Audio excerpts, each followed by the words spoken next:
गिदिर जौसां आदा जाहैला खौ जोबोर मोजां मोनबाय आङो नाय आदा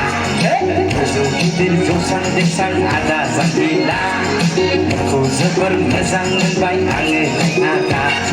सावनि फोरमानि बुलाय लांथारबाय आदा सावनि फोरमानि बुलाय लांथारबाय सावनि फोरमानि बुलाय लांथारबाय आदा सावनि फोरमानि बुलाय लांथारबाय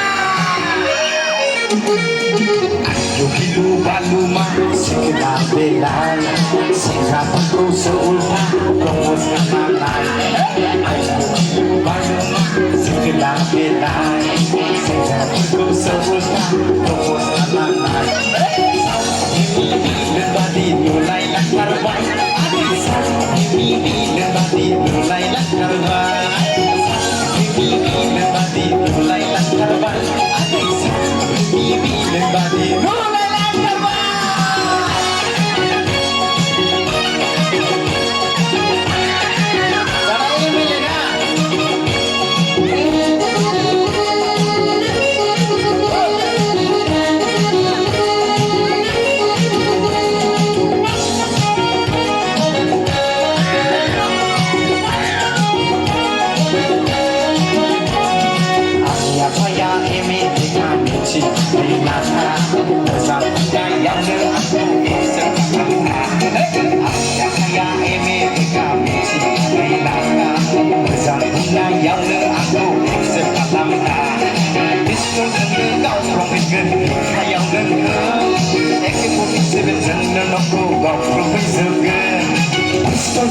Kau